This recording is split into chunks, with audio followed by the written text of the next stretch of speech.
İnat gayip olab kelyapti bizani. Bizani shaxsiy mashinamda.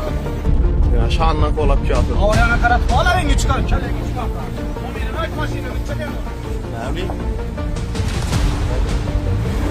Allah kamera qal. Kamera qal.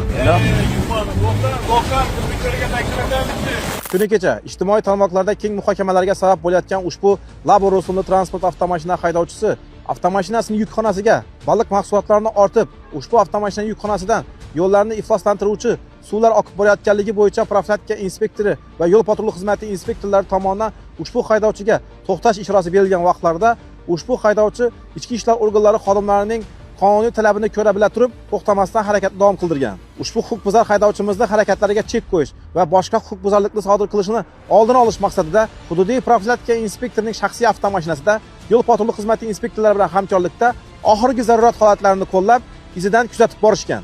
Ko'rilgan chora-tadbirlarga qaramasdan ushbu Labo rusumli avtomashina haydovchisi ichki ishlar organlari xodimlarining qonuniy to'xtash ishorasiga bir necha marotaba amal qilmasdan tibbiy ko'rikdan o'tishni so'raganda ham ushbu haydovchi qonuniy talabni bajarmasdan harakat davom qildirgan. Ushbu holat yuzasidan yo'l patrul xizmati inspektorini yo'l harakati xavfsizligi boshqarmasi boshlig'i nomiga yozgan bildirgisiga asosan ushbu transport vositasi va haydovchining shaxsiga oydinlik kiritildi. Stressdan nerv ishlatib keltirdik. Shuna qonuniy talabına javob bera olmadik, to'xtamadik. Qilgan aybim bo'yicha chora ko'rildi.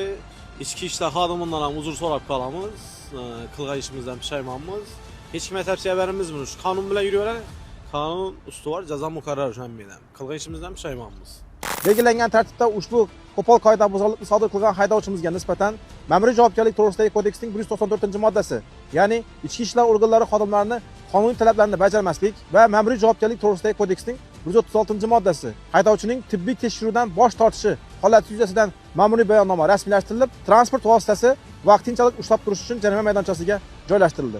Endilikda ushbu qo'pol qoidabuzarlikni sodir qilgan haydovchiga nisbatan sud organlari tomonidan qilgan qoidabuzarliklari yuzasidan huquqiy baho berilishi ta'minlanadi. Shu o'rinda barcha harakat ishtirokchilaridan, ayniqsa haydovchilarimizdan yo'llarda harakatlanganda yo'l harakati qoidalariga qat'iy rioya qilishliklarini so'rab qolamiz.